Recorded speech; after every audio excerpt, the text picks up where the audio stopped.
بسم اللہ الرحمن الرحیم الحمد للہ رب العالمین صلی اللہ وسلم وبارک علی عبدہ ورسول محمد وعلی آلہ وصحبہ اجمعین وعلی من تبعہم بإحسان الی یوم الدین اما بعد۔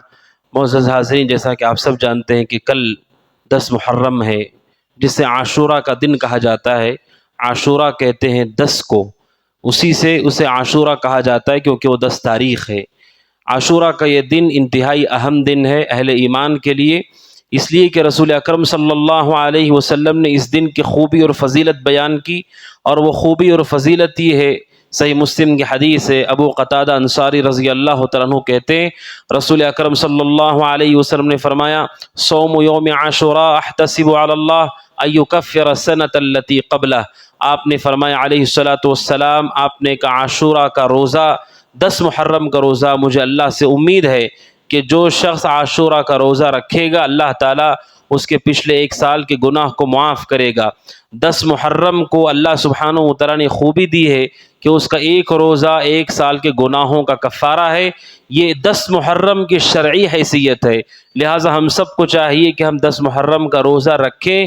اور حضرت ربیع کہتے ہیں رضی اللہ تعالیٰ عنہ کہ ہم رسول کے زمانے میں خود بھی روزہ رکھتی تھیں، یعنی عورتیں صحابیات بھی روزہ رکھتی تھیں، وَنُصَوِّمْهُ صِبْيَانَنَا، اور ہم اپنے بچوں کو بھی روزہ رکھواتی تھیں، اور اگر بچے بھوک سے رونے لگیں تو ہم اون کے بنے ہوئے کھلونوں سے ان کا دل بہلاتی تھیں تاکہ وہ کھیل میں ہو کر کے بھوک کو بھول جائیں۔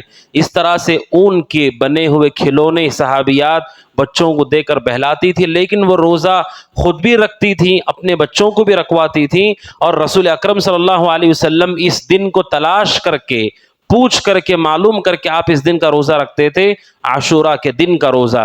لہٰذا ہم سب کو یہ روزہ رکھنا چاہیے، خود بھی رکھیں اور دوسروں کو بھی رکھوائیں، کیونکہ رمضان کے روزوں کی قضا اس کا وقت آپ کے پاس بہت لمبا ہے۔ رمضان میں بھی روزہ چھوٹ گیا سفر کی وجہ سے، بعد میں آپ قضا کر سکتے ہیں۔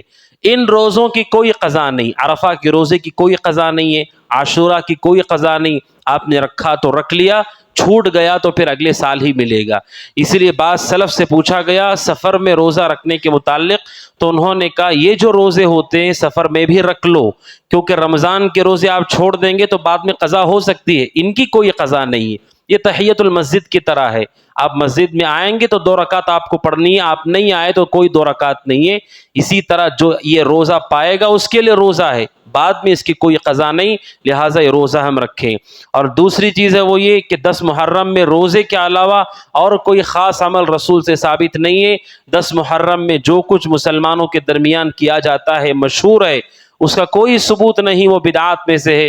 رسول اکرم صلی اللہ علیہ وسلم نے فرمایا، من عمل عملا لیس علیہ امرنا فہو رد، کہ کوئی آدمی ایسا عمل کرتا ہے جس پر ہمارا حکم نہیں ہے، وہ عمل مردود ہے۔ اس 10 تاریخ کو تعزیے، اسی طرح ماتم کرنا، نوحہ کرنا، یا اسی طرح سے خصوصی طور پر عید کی طرح اس میں اہتمام کرنا، گھر میں پکوان بنانا، دسترخوان کشادہ کرنا، نئے لباس پہننا، سرما لگانا، سبیلیں لگانا، یہ سب کچھ بدعات ہے۔ آپ کسی بھی شخص سے پوچھیں جو یہ کر رہا ہے، بھائی آپ جو کر رہے ہیں کیوں کر رہے ہیں، وہ ظاہر سی بات ہے کہے گا ثواب کے لیے کر رہے ہیں۔ تو ثواب کے لیے کر رہے ہیں تو بتائیے کہ کیا رسول کو اس ثواب کا علم تھا؟ کیا رسول کو اس ثواب کا علم تھا؟ اگر رسول کو اس ثواب کا علم تھا تو رسول نے یہ کہاں بتایا ہے؟ اگر رسول نے نہیں بتایا تو تمہیں کیسے پتا چلا کہ اس میں ثواب ملتا ہے؟ تو سیدھی بات ہے بدعات کے بارے میں، آپ اتنا ہی آپ غور کریں، اگر یہ ثواب ہے تو رسول کو ضرور پتا ہوگا، اگر رسول کو پتا ہے آپ نے امت سے چھپایا تو نہیں ہے، ایسا نہیں کہ آپ نے خود کر لیا امت کو معلوم ہونے نہیں دیا۔ اگر وہ ثواب ہے امت کے لیے تو آپ ضرور بتاتے۔ جب سے رسول کے زمانے میں ایسا کوئی عمل نہیں ہوا، سن 60 پر 1 ہجری میں حضرت حسین کو شہید کیا گیا رضی اللہ تعالیٰ عنہ، اور اس کے بعد 3 صدیوں کے بعد یہ سارے کام شروع کیے گئے۔ اگر یہ ثواب ہے تو پھر رسول کے عہد میں اس کا کوئی ثبوت نہیں۔ جب وہ ثبوت نہیں ہے تو پھر ثواب کے لیے اسے نہیں کیا جا سکتا، بلکہ یہ روافض سے مشابہت ہے۔ آپ جانتے ہیں جن قوموں کے ساتھ ہم رہتے ہیں، کچھ چیزیں ان کی ہمارے اندر آ جاتی ہیں، چاہیں یا نہ چاہیں، کچھ چیزیں ہمارے اندر آ جاتی ہیں، اس لیے کہ ہم آس پاس رہتے، انسان کا مزاج ایسے ہے کہ وہ دوسروں کے اثر کو قبول کر لیتا ہے، اور انسان اثر انداز ہو جاتا ہے دوسروں سے۔ چونکہ ہم لوگ گمراہ لوگوں کے ساتھ یا اسی طرح کفر کرنے والوں کے ساتھ، شرک کرنے والوں کے ساتھ رہتے، کئی چیزیں ہمارے درمیان آ گئی ہیں، وہ ایک تفصیلی موضوع ہے کہ بہت ساری ایسی چیزیں ہیں جو غیر مسلموں کی ہیں، اہل کتاب کی ہیں، لیکن ہمارے مسلمانوں کے اندر بھی وہ چیزیں دھیرے دھیرے آ گئیں، مسلمان بھی اسے ناپسند کرتے ہیں، جبکہ اللہ نے اس کی اجازت دی ہے، اللہ نے اس میں اختیار دیا ہے، لیکن ہم اسے ناپسند کرتے ہیں۔ کیوں؟ کیونکہ ہم ان کے ساتھ رہتے ہیں، وہ اثرات ہمارے اندر بھی آ گئے۔ تو اسی طرح روافض کے اثرات جو مسلمانوں میں منتقل ہوئے، وہ حضرت حسین رضی اللہ تعالیٰ عنہ کے واقعے کو اتنا ہائی لائٹ کیا گیا، گویا کہ تاریخ اسلام میں سب سے بڑا واقعہ یہی ہے، اس کے سوا کوئی واقعہ نہیں۔ قرآن کہتا ہے کہ انبیاء کے مقابلے میں تو کوئی نہیں ہے، انبیاء کو بھی قتل کیا گیا ہے، انبیاء بھی اللہ کے راستے میں مارے گئے، انہیں بھی قتل کیا ہے، ان کو بھی شہید کیا گیا ہے۔ جب ان کے واقعات کو قرآن نے زندہ نہیں رکھا دنوں کے طور پر کہ یہ دن فلاں نبی کی شہادت کا دن ہے، جب نبیوں کے دنوں کو شہادت کے طور پہ قرآن نے نہیں رکھا، اور رسول کے قریبی ترین صحابہ جن کو شہید کیا گیا، جن میں آپ کے چچا حضرت حمزہ ہیں رضی اللہ تعالیٰ عنہ، آپ سوچئے کیسے مظلومانہ انہیں شہید کیا گیا۔ غزوہ احد میں حضرت عبداللہ بن رواحہ کو شہید کیا گیا، حضرت زید کو شہید کیا گیا، دیگر اصحاب کو جن سے آپ دلی محبت کرتے تھے، لیکن آپ نے پوری زندگی کبھی سال سال پر ان کی موت کو یاد نہیں کیا، نہ ہی آپ نے اس حوالے سے کوئی اہتمام کیا۔ اگر ہم یہ کہتے ہیں کہ محبت کی نشانی ہے یہ کہ آپ جس سے محبت کرتے ہیں آپ دکھائیے ہر سال ماتم کر کے اور ہر سال نوحہ خوانی کر کے، تو سوال یہ ہے کہ کیا رسول کو اپنے چچا سے محبت نہیں تھی، حمزہ سے محبت نہیں تھی رضی اللہ تعالیٰ عنہ؟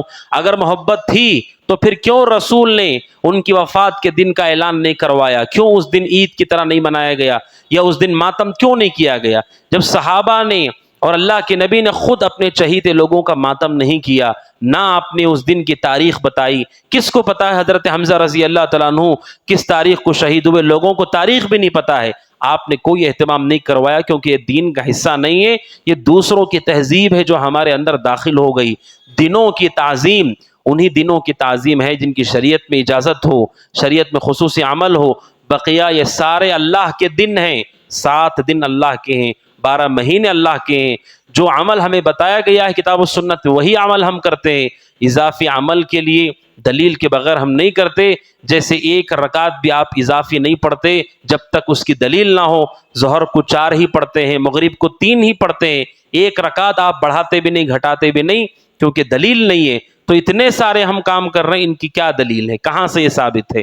لہٰذا ان بدعات سے ہی بچنا چاہیے، اور لوگوں میں جو مشہور ہے دسترخوان کشادہ کرنا چاہیے، یہ بھی بدعات میں سے۔ اللہ تبارک و تعالیٰ سے دعا کہ اللہ تعالیٰ ہمیں 10 محرم کا روزہ رکھنے توفیق عطا فرمائے اور ہر طرح کی بدعات سے محفوظ رکھے، آمین۔